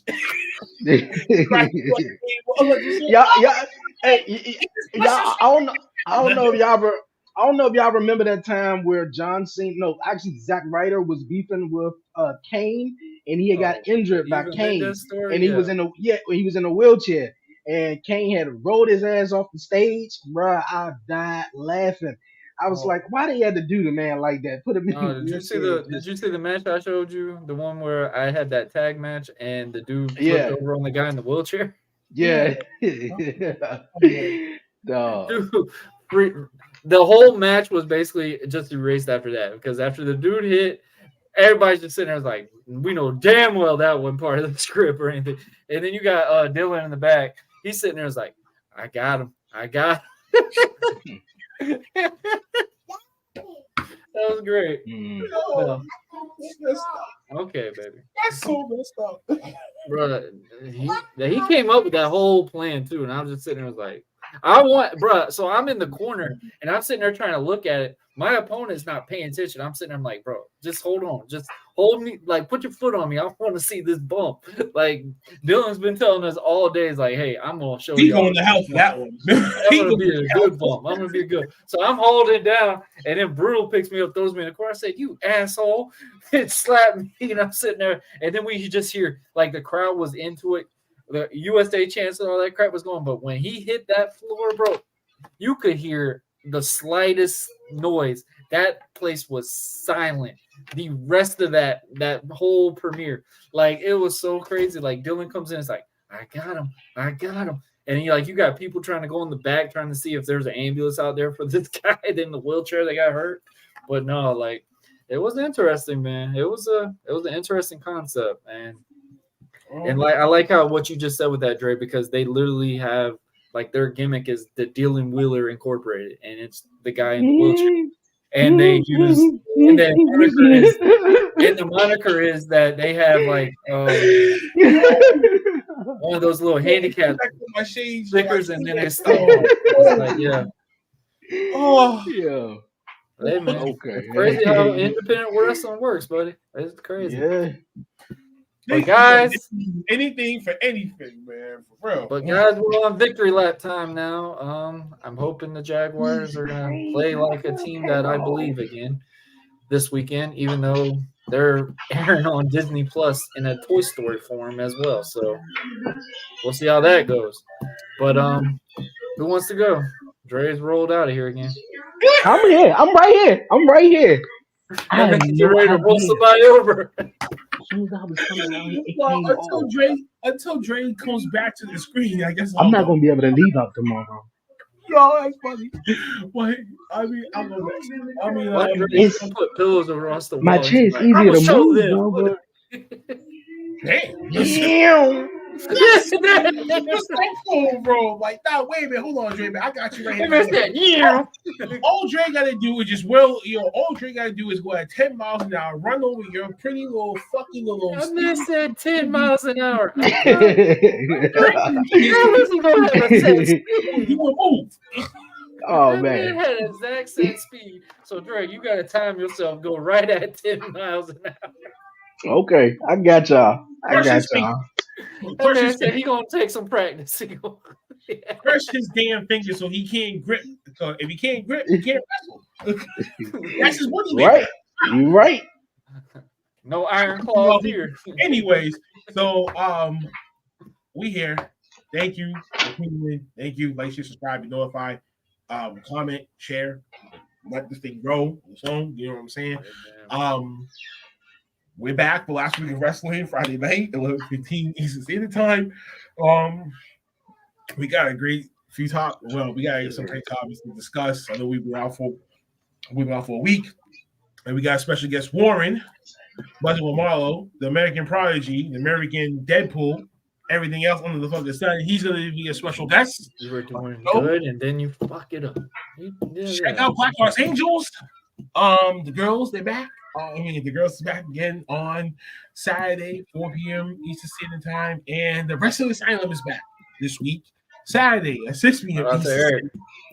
on the OTTR network. Shout out to the whole mob. You already know what time it is. And shout out to our newest member, Alicia, aka Binky, joining the Black Album Host. So you will be seeing her debut on Saturday. So, but Monstro, we are active, we are alive, and we're just trying to do our damn thing. Peace and you ain't shit. Yeah. Oh, I got sounds going on. What the world? The black heart spot.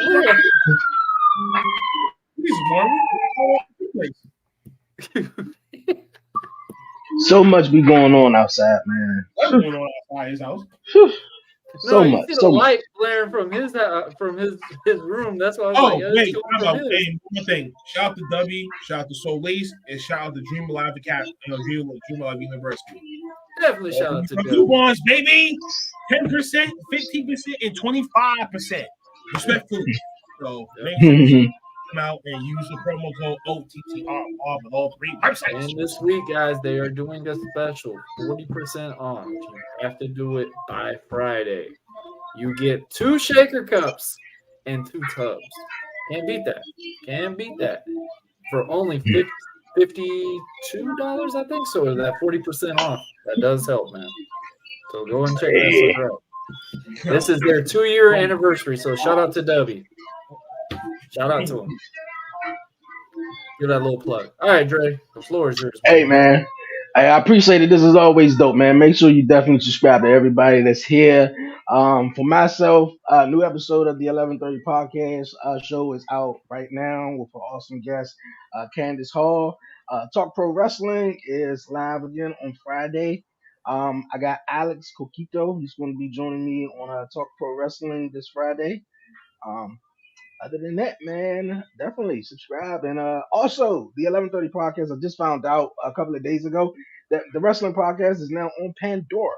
So that's just awesome. So, yeah, Everyone's on Pandora but me. Fuck motherfuckers. I think Pandora got tired of me calling them out. I really think it was they got tired of me calling them out. Because I'm on everything except that Pandora.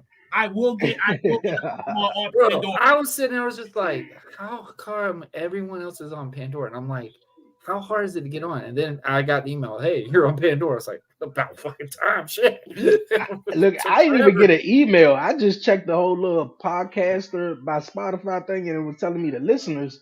And let's see, Pandora. So I went to Pandora and just typed in 1130 podcast. So I was like, oh shit, okay. Bro, that's how I found out I was on Apple, because I was just like, oh, because I'm looking at the analytics. I'm like, what's this other app they're going? So I click it and it's like, oh, Apple. Oh shit, we're on Apple now.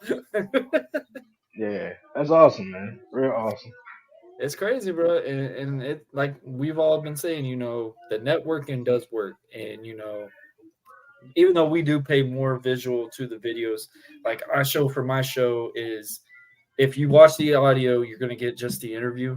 Obviously, that's an incentive. If you just want to watch the interview, that's that. Or if you want to watch the whole thing, you watch the video, because we do put a lot of cool vignettes and we do videos. All of us put in a lot of work to get these content to y'all each and every week. But yes, check out the 1130 podcast, Talk Pro Wrestling, his show, his episode. I was very intrigued, bro, when you first had made the announcement back. I'm a big fan of Meet the Browns, and find out that you had the daughter of Mr. Brown himself. That was pretty cool to me. That Warren said he's a fan of the Meet the Bro, Browns. I love anything with Tyler Perry. I love anything with Tyler Perry, bro. Tyler Perry is my thing, bro. Bro, Madea. Yeah, really cool episode. Yeah. Anything with Madea. The new one that was on Netflix where Mr. Brown sets himself on fire was the most funniest thing I've ever seen. My goodness. Yeah. But yes, shout out to all y'all, man. It'll be my week. It'll be my week next week. So yeah. And I like how Blackheart talks all this shit about The Rock, but no one wanted to say in that commercial break he's using The Rock's fucking song. Hey, listen. I'm not talking shit about The Rock. That's first and foremost. I never did that. Okay. Yeah, you see how he hesitated, Dre. You see how he hesitated. Excuse me? Oh, there's the chains off. Oh, there we go. Yay! Why did that hesitate for your weak ass? Oh, the veins are coming in the head. You wait till the end to get this bike. Oh man. What? Blackheart, all you wait till the end to say this shit. Blackheart, all you should have when you took the shades off, all you should have said was shut your bitch ass up. Dre, listen. He knows good and well. Like I said, anything can get sampled. Thank you. Anything can get sampled. It's just how the fuck you use it. Dumbass. Now put back in the shades are back. But guys, as you can tell, we got all our content. Check us out. We're back. Commission is back. This is episode 48. Like I said, man, keep making this grow. This is season 3. It's amazing of the growth that we have just with the Commission. When we came up with this idea, we didn't expect it to go as much as we did. We just wanted to have fun and build a community. Let me say that again, legitimately build a community that's benefiting podcasts, shows, stuff like that. Facebook, kind of talking to you on that. But other than that, guys, you can catch me on Buzzing with Marlo Friday. I have got a special guest, the Authority, Eddie Torres. He just celebrated 20 years in the pro wrestling industry. So check that out. That's going to be a live episode, 5 p.m. Eastern time. Obviously, we're going to be on Brian B. Show at 9 o'clock, talking some wrestling ladies. That's going to be interesting. Dre, I don't know. Are you going to be on that one, bro? I probably will. I'm not quite sure just yet, though. But I know he was really excited about doing that one. So we're all going to have fun with that one. And then, of course, I'm sorry I forgot about it. I was posting a lot of things. I will be the guest of Last Week of Wrestling.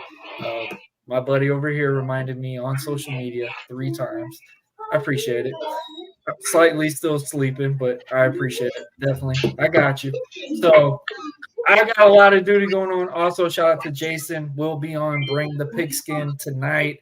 I think we were in last place on picks, so I think I gotta go make a trip to Buffalo Wild Wings and get the freaking ghost pepper wings.